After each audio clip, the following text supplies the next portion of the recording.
मित्रांनो नमस्कार. आज आम्ही आमच्या सीताफळीच्या बागेमध्ये आहोत. NMK गोल्डन या जातीच्या सीताफळीची लागवड आम्ही साधारणतः 3 वर्षापूर्वी या शेतामध्ये केली होती. यावर्षी आपल्याला माहिती आहे की साधारणतः मे महिन्यामध्ये आपण ताण देतो, छाटणी घेतो, अशा पद्धतीचं आपण करत असतो. परंतु यावर्षी अचानक अवकाळी पाऊस झाल्यामुळे आमच्या सीताफळीमध्ये एक वेगळाच अनुभव आम्ही घेत आहोत आणि तो अनुभव तुम्हाला सांगावा या दृष्टीने हा व्हिडिओ मी करतो. ह्या अचानक पडलेल्या पावसामुळे काय झालं आहे की आता हे आपण या ठिकाणी पाहू शकता की सीताफळीला कळी भरपूर सुटलेली आहे, जे की आम्हाला अपेक्षित नव्हतं. आम्ही बागेची छाटणी घेणार होतो, परंतु छाटणी घेण्याच्याच दरम्यान तो पाऊस पडला आणि पाऊस पडल्यामुळे आम्हाला छाटणी घेता आली नाही.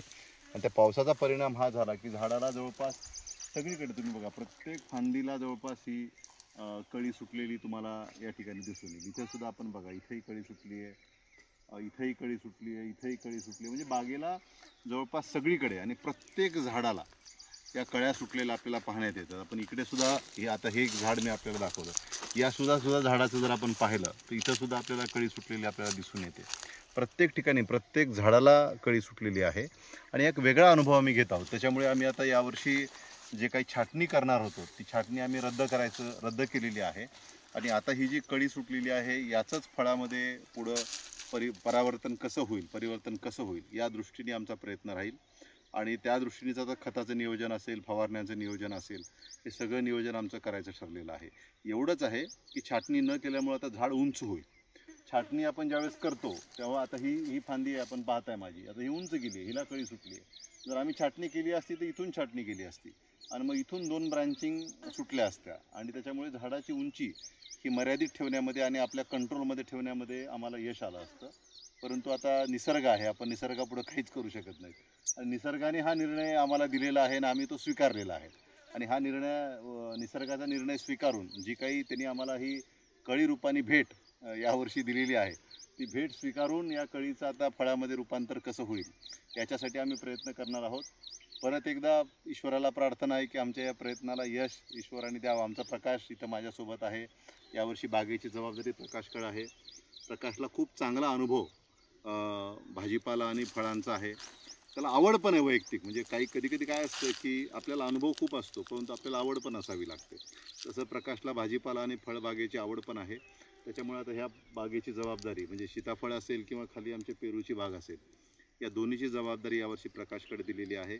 आणि यावर्षी आम्ही शेवगा पण खाली ODC 3 या जातीचा करणार आहोत. साधारणतः 3 एकर शेवगा आमचा यावर्षी होईल. तर ती सगळीच शेवगा असेल, पेरू असेल, सीताफळ असेल, या सगळ्याच बागेची जबाबदारी यावर्षी प्रकाशकडे आहे. आणि प्रकाशला जाण चांगली आहे की कशा पद्धतीने या शेतीकडे पाहिलं पाहिजे, जपलं पाहिजे आणि जे काही निसर्ग आपल्याला देईल त्याला यशस्वीरित्या आपल्या पदरात कसं पाडून घ्यायचं याची कला प्रकाशला अवगत आहे. त्याचं नाव प्रकाश आहे. त्याच्यामुळे आमच्या सुद्धा शेतीला जो यशाचा प्रकाश आवश्यक आहे फळबागेला, तर तो प्रकाशच्या रूपाने आम्हाला मिळेल अशी आम्हाला अपेक्षा आहे आणि ईश्वरचरणी त्याच पद्धतीची प्रार्थना आहे. मला सांगण्याचा उद्देश एवढाच होता की इंग्रजीमध्ये एक म्हण आहे की मॅन प्रपोजेस आणि गॉड डिस्पोजेस, म्हणजे मनुष्य ठरवतो आणि ईश्वर मात्र काहीतरी वेगळीच योजना करत असतो.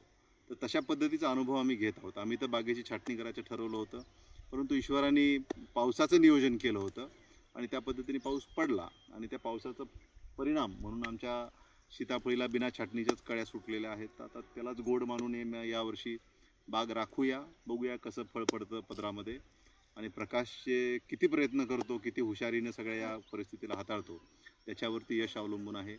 प्रकाशचे प्रयत्न, त्याला आमची साथ आणि निसर्गाचा आशीर्वाद, हे जर तिन्ही एकत्र आले तर आम्हाला निश्चित सीताफळीच्या बागेला यश येईल. असंही आमच्या गावाकडे ज्याला बालाघाटच्या रांगा असं म्हटलं जातं, याच्यामध्ये सीताफळ आणि सागवान हे आपोआप येतं, म्हणजे आम्हाला लावण्याची सुद्धा आवश्यकता नाही. आणि असं म्हणतात की ज्या भागामध्ये जी गोष्ट निसर्गतः येते त्या भागामध्ये जर आपण त्या फळांची किंवा त्या पिकांची जर शेती केली तर त्याच्यामध्ये निसर्गाची साथ लाभते. नैसर्गिक वातावरण तसं असतं, मातीमध्ये तो गुण असतो आणि त्याच्यामुळे तिथं यश चांगलं मिळतं. आमच्या भागामध्ये जसं मी आपल्याला म्हणालो की सीताफळ हे आपोआप आमच्या सगळ्या डोंगर खोऱ्यामध्ये येतं आणि चवदार असतं. तर त्याच्यामुळे आम्ही असं ठरवलं की आपल्याही भागामध्ये आपण सीताफळीची व्यावसायिकदृष्ट्या शेती करून पाहूया काय होतं. आणि त्या दृष्टीने ते स्वप्न पाहत आम्ही आता ही शेती उभी केलेली आहे, बाग उभी केलेली आहे. आणि मला असं वाटतं की जसं निसर्गतः वातावरण आमच्या भागामध्ये सीताफळीसाठी चांगलं आहे, तर त्याचाच परिणाम म्हणून आमची सीताफळीची बाग यावर्षी चांगल्या पद्धतीने फळाला येईल. NMK गोल्डन ही खूप चांगली जात आहे. त्याची किपिंग कॅपॅसिटी चांगली आहे, म्हणजे फळ ज्यावेळेस आपण झाडापासून तोडतो त्याच्यानंतर जवळपास 15 दिवस ते फळ टिकून राहतं. तर हे टिकून राहण्याला किपिंग कॅपॅसिटी म्हणतात. आता बाळानगरी नावाची पण एक जात आहे, तर त्याच्यामध्ये फळ कधी कधी झाडालाच फुटतं, आपण बघितलं आहे, खाली पडलं की फुटतं. तर तसं काही NMK गोल्डनमध्ये होत नाही. झाडापासून आपण जेव्हा फळ वेगळं करतो त्याच्यानंतर 8 ते 15 दिवस ते टिकून राहतं. म्हणून आपल्याला बाजार पेठ गाठायला किंवा त्याची विक्री करायला तुलनेने सोपं जातं. म्हणजे जे व्यापारी पण आपल्याकडनं NMK गोल्डन जातीचं सीताफळ विकत घेतात त्यांनासुद्धा नंतर विक्री करण्याच्या दृष्टीने या किपिंग कॅपॅसिटीमुळं सोपं जातं. आणि याची किपिंग कॅपॅसिटी चांगली आहे म्हणून ही फळबाग आम्ही केलेली आहे. यावर्षी यशस्वी होईल, कारण आता हे 4थं वर्ष आहे. 3 वर्ष आमची ऑगस्टला पूर्ण होतील. तर यावर्षी तर 100% बाग आमच्या पदरामध्ये पडली पाहिजे आणि त्या बागेचा पैसा हा आमच्या खिशामध्ये पडला पाहिजे किंवा बँकेच्या खात्यावरती तरी पडला पाहिजे, अशी अपेक्षा आम्ही करतो आहे. तशी प्रार्थनाही आमची आहे. तुमच्या आशीर्वाद आणि शुभेच्छा असू द्या. नक्कीच यश होईल. धन्यवाद.